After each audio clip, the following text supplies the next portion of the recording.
بسم اللہ الرحمن الرحیم۔ السلام علیکم ورحمۃ اللہ وبرکاتہ۔ آج میں آپ کے ساتھ شیئر کرنے جا رہا ہوں صفا اور مروہ کی پہاڑیوں کا ذکر۔ حج بیت اللہ اور عمرے میں سعی کا ذکر آئے تو مسلمانوں کے ذہنوں میں فوراً دو چھوٹی پہاڑیوں صفا اور مروہ کا نام آتا ہے۔ یہ مسجد حرم کی مشرقی سمت واقع ہے۔ ان کے درمیان تقریباً 395 میٹر کا فاصلہ پایا جاتا ہے۔ خانہ کعبہ سے صفا کا فاصلہ 130 میٹر ہے اور صفا سے ہی حج اور عمرے میں سعی کا عمل شروع کیا جاتا ہے۔ سیرت کی کتابوں کے مطابق یہ وہ مقام ہے جہاں پیغمبر اسلام نے قریش کو دین کی دعوت دی تھی۔ المروہ وہ پہاڑی سفید رنگ کے پتھروں پر مشتمل ہے جن کو المروہ کا نام دیا جاتا ہے۔ مورخین کا اس بات پر اتفاق ہے صفا اور مروہ کی کہانی تقریباً 5000 برس پرانی ہے۔ یہ مقام اللہ کے نبی حضرت ابراہیم علیہ السلام کی زوجہ سیدہ ہاجرہ اسماعیل علیہ السلام کی والدہ کی جد و جہد کی یاد دلاتا ہے، جو انہوں نے اپنے بیٹے کی خاطر ابراہیم علیہ السلام نے سیدہ ہاجرہ اور ننھے اسماعیل کو کھانے پینے کی کچھ چیزوں کے ساتھ مکہ مکرمہ کے ریگستانوں میں چھوڑ دیا تھا جہاں کسی قسم کی کاشت اور پانی کا وجود نہ تھا۔ کچھ وقت کے بعد بیٹے کے پاس موجود اشیاء ختم ہو گئی۔ پیاس سے بلبلاتے ننھے اسماعیل کی چیخیں سیدہ ہاجرہ کا کلیجہ چیر دیتی تھیں۔ اس پر وہ صفا کی پہاڑی پر چڑھ گئیں کہ شاید اپنے اور اپنے بیٹے کے بھوک اور پیاس سے بچانے کے لیے کچھ مل جائے، مگر کوئی فائدہ نہ ہوا۔ ہاجرہ وہاں سے اتری اور پھر وہ مروہ کی پہاڑی پر چڑھ دوڑیں۔ اسی طرح 7 مرتبہ ہو گئے مگر کچھ ہاتھ نہ آیا۔ جب وہ تھک کر چور ہو گئی تو اللہ رب العزت نے جبرائیل علیہ السلام کو بھیجا، جنہوں نے زمین پر اپنا پر مارا تو وہاں اسماعیل علیہ السلام کے پاؤں کے نزدیک پانی نمودار ہو گیا۔ سیدہ ہاجرہ نے اللہ کی حمد و ثنا کی اور پھر شکر ادا کیا۔ انہوں نے خود بھی پانی پیا اور ننھے اسماعیل کو بھی سیراب کیا۔ سیدہ ہاجرہ نے فرمایا زم الماء یعنی پانی جاری ہو گیا، پانی جاری ہو گیا۔ یوں اس چشمے کا نام زمزم پڑ گیا۔ اللہ رب العزت نے صفا اور مروہ کے درمیان سیدہ ہاجرہ کی کوشش کو مسلمانوں کے لیے عمرے اور حج کا رکن بنا دیا۔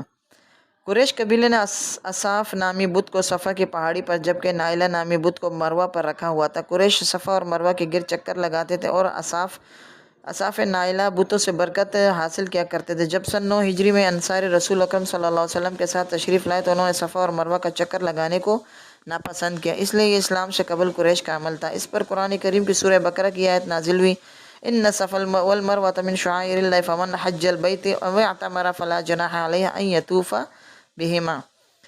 کسی بن کلاب اور دار الندوہ۔ کسی بن کلاب اسلام سے قبل قریش کا مشہور ترین اور ایک بڑا قبیلہ تھا۔ انہوں نے اسلام سے قبل سب سے پہلے خانہ کعبہ کے گرد مکانات تعمیر کیے تھے۔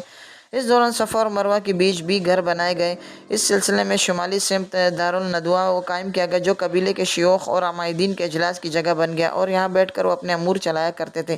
تاریخی ذرائع کے مطابق گزرے وقت کے دوران صفا اور مروہ کی پہاڑیوں کو ٹوٹ پھوٹ کا سامنا کرنا پڑا، البتہ تاریخ ذرائع اس بات کا پتہ نہیں دیتے کہ صفا اور مروہ کے درمیان سے پتھروں کو کس نے ہٹایا، اس لیے سعی کا مقام ہموار نہیں تھا بلکہ یہ ایک بیچ دار وادی تھی۔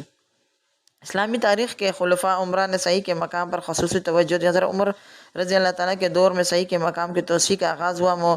عمومی خلیفہ عبد الملک مروان کے زمانے میں صفا اور مروہ کے درمیان قندیلوں کا اضافہ کیا گیا۔ بعض مورخین کے مطابق عباسی خلیفہ ابو عبداللہ محمد المہدی نے مسجد نبوی کی عظیم توسیع انجام دی اور مکہ مکرمہ میں سعی کے مقام پر پہلی مرتبہ زمین کو ہموار کیا۔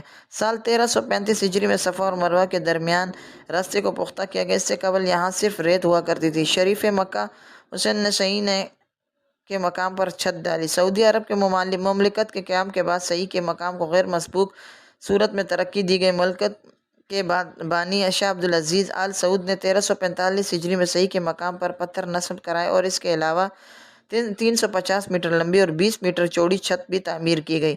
مملکت کے بانی کے بعد سے آج تک حرمین شریفین کی عظیم توسیع اور تعمیر کا سلسلہ جاری ہے۔ اس دوران سعی کے مقام کو بھی وہ ترقی حاصل ہوئی جو اس سے قبل کبھی دیکھنے میں نہیں آئی تھی۔ اسلام میں صفا اور مروہ ضروری کیوں کہا گیا ہے؟ صفا اور مروہ کے درمیان دوڑنے کا عمل اس کے اہم عبادات میں سے عمرہ اور حج زیارتیں دونوں پہاڑیوں کو دین اسلام میں بہت اہمیت دیتی ہیں۔ اسلامی تعلیمات کے مطابق حجاج کو پہاڑوں کے درمیان دوڑنے کی ہدایت کی گئی ہے۔ صفا اور مروہ جیسے کہ حجۃ الوداع کے موقع پر رسول اکرم صلی اللہ علیہ وسلم اور آپ کے ساتھی صحابہ نے بھی یہی عمل کیا۔ رسول اکرم صلی اللہ علیہ وسلم نے فرمایا اگر وہ ہجر پانی کو چھوڑ دیتی اور مداخلت کے بغیر قدرتی طور پر بہنا تو وہ زمین کی سطح پر بہہ رہا ہوتا۔ صفا اور مروہ کی کہانی بی بی ہاجرہ کی اللہ سبحانہ وتعالیٰ پر غیر متزلزل عقیدت اور ایمان اور اس طرح کے سخت حالات میں اپنے بیٹے حضرت اسماعیل علیہ السلام سے وابستگی کی واضح عکاسی کرتے، اس لیے عمرہ اور حج پر جانے والے زائرین کو مشورہ دیا جاتا ہے کہ وہ صفا اور مروہ کے پہاڑیوں کے درمیان آگے پیچھے بھاگتے ہوئے بی بی ہاجرہ کی اپنے بیٹے سے محبت اور اللہ تعالیٰ پر یقین کی یاد دلانے کے لیے اس کہانی کو یاد رکھیں۔ دوسرے الفاظ میں کہ رسم سائز زندگی بھر کے چیلنجوں کا عکاسی کرتا ہے جن کا ایک شخص سامنا کرتا ہے۔ یہ ہمیں ثابت قدم رہنے کی کوشش کرتے رہنے اور اللہ سبحانہ تعالیٰ پر بھروسہ رکھنے کا بھی درس دیتا ہے، چاہے کتنی مشکل کیوں نہ آ جائے۔ گویا اس نے ناممکن کو ممکن بنا کر ہی بی بی ہاجرہ کی مدد کی، وہ آپ کو بھی مدد کرے گا۔ مختصر صفا اور مروہ کی رسم مسلمانوں کے لیے ایک ایسا وقت ہے کہ وہ جسمانی دنیا میں اپنی موجودگی پر غور و فکر کریں۔ صفا اور مروہ دو تاریخی پہاڑیاں ہیں جو خانہ کعبہ سے متصل مقدس شہر مکہ مکرمہ مسجد الحرام کے علاقے میں واقع ہیں۔ مروہ اور صفا کی یہ دو پہاڑیاں بالترتیب دو بڑے پہاڑوں قیقان اور ابو قبیس سے بھی ملتی ہیں۔ صفا اور مروہ کے درمیان کل فاصلہ 1.96 میل یا 3.15 کلومیٹر ہے۔